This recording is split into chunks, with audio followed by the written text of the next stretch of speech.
Uwi na.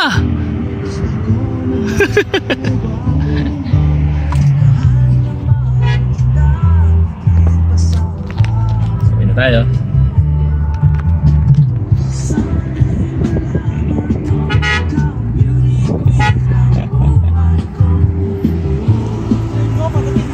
Ha?